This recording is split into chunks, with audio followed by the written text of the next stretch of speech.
Kapin na 37,000 ka individual na apektuhan ni Bagyo Christine sa Western Visayas. Mabaskong nga hangin nagguba sang madamo nga pamalay. Si John Sala nakatutok live sa Barangay Dungon B, Haro, Iloilo City. John?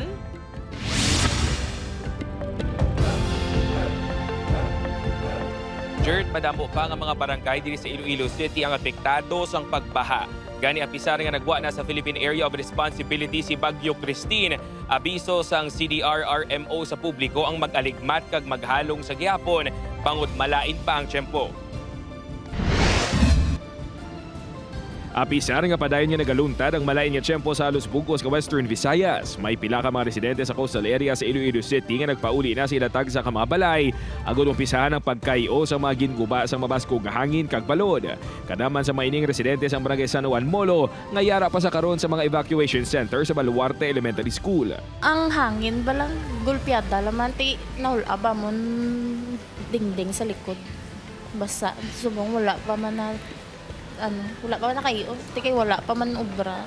Sa datos ang City Disaster Risk Reduction and Management Office, naglabot na sa 3,157 ka mga individual, halin sa 665 ka mga pamilyang nahalita ni Bagyo Christine.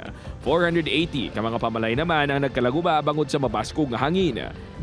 Wala na nabudlayan ang makatapos ang CDR-RMO kag CSWDO diri sa Iloilo City nga magpa-evacuate sa mga residente diri sa coastal areas. Bangod sila na kuno mismo ang nagmatumato padulong sa mga evacuation center. Kay last 2 days ago, ara sila sa may San Juan nga cover gym. Dira sila nagkadto, nagboluntaryo nga nag-backwit na lang gidya para sa safety nila. Sa 61 naman ka mga puno sang kahoy ang nagkalatumba sa syudad. Lakip diri ang dako nga puno nga ini sa West Visayas State University. Gani agud malikawan ini sa palaaboton plano ni GSO Head Neil Ravena nga magpakig-angot sa DNR para sa trimming kag pruning sa mga kahoy. Mamawa na lang kami sa ila para hindi na kami mag-apply sang trimming permit or pruning permit para nga magiging maintenance na nino. Sa Barangay Lapayon, Leganes, Iloilo, patay ang 80 anyos nga si Josefina Gordon matapos nga matumbahan sa puno sang kamunsilang ilabalay.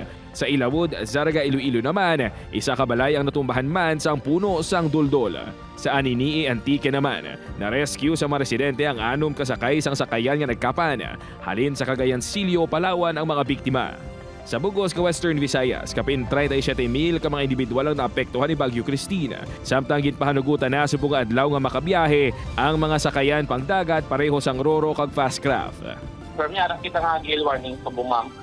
So amo na ang rason ma'am nga ang aton nga mga fiber boats nagakabilin sila gihapon nga kansilado ma'am. Apang abiso sang pag-asa, lauman sa gihapon nga ma-experience ng pag-ulan sa mga weekend. Inalanto natin nga by Saturday, possibly maka-experience man gyapon kita ka mga pagtupas ng ulan and sa mga pagbadlos ka pong sang hangin. And then by Sunday, ma'am, possibly maka-experience kita ka nga partly cloudy to cloudy skies gyapon. Pero may possible man gyapon nga maka-experience kita ka mga light rains and paggamay nga pagtudos ang hangin gyapon. Samtang sa Bacolod City, ginaproseso na ang igahatag nga bulig sa mga nabiktima sang pagbaha kag mabaskog nga hangin kag balod. Jert, sa datos ng CDR-RMO, 33 pa ka mga barangay ang sa karon apektado sang pagbaha diri sa Iloilo City sa diin kalabanan sa mga ini ang yara sa distrito sa Molo City proper kag Haro. Samtang ang ginamonitor naman nga tropical depression nga si Leon ang sa karon tropical storm na. Jert? Madamo gid nga salamat sa update kapuso John Sala.